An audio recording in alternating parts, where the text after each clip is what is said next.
Shia Waqf board का साबिक़ chairman मलऊन Wasim Razvi ने अपना मजहब तब्दील करके हिंदू बन गया। दासनम मंदिर के हाथों सनातन धर्म कबूल करने के बाद इसने अपना नाम जितेंद्र नारायण सिंह त्यागी रख लिया। उत्तर प्रदेश के मथुरा में 6 दिसंबर को शाही ईदगाह मस्जिद में कृष्ण की मूर्ति नस्ब करने और गंगा जल छिड़कने का ऐलान किया है। इस इत्तला के बाद शहर भर में इंतजामिया की जानिब से दफा 144 नाफिज कर दी गई है और मस्जिद के इर्द गिर्द यूपी पुलिस, PAC और AFI के दोस्तों को तैनात किया गया है।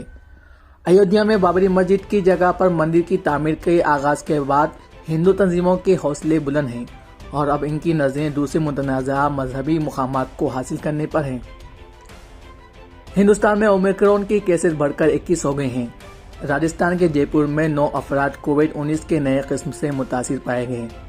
महाराष्ट्र में मजीद 7 केसेस का पता चला है। मुतासिर पाए जाने वालों ने ज्यादा खतरे वाले ममालिक का सफर किया था। नेशनल कॉन्फ्रेंस के सरबराह और member of parliament doctor Farooq Abdullah का कहना है कि जिस तरह से मुल्क के किसानों ने अपने हुकूक को बहाल करने के लिए कुर्बानियां पेश की, इसी तरह दफा 370 की बहाली के खातिर हमें भी ऐसी ही कुर्बानियां देने के लिए अपने आप को तैयार करना चाहिए। उत्तर प्रदेश में 69,000 असातिज़ा की भर्ती में घोटाले का इल्जाम आयद किया जा रहा है।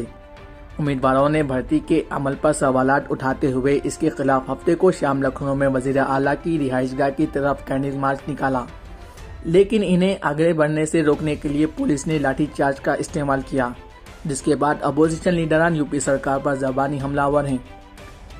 पंजाब कांग्रेस के सदर नवजोत सिंह सिद्धू इतवार को वजीर आला अरविंद केजरीवाल की रिहाइशगाह के सामने दिल्ली के सरकारी स्कूलों की गेस्ट टीचर्स के एहतजाजी मुजाहिरे में शामिल हुए।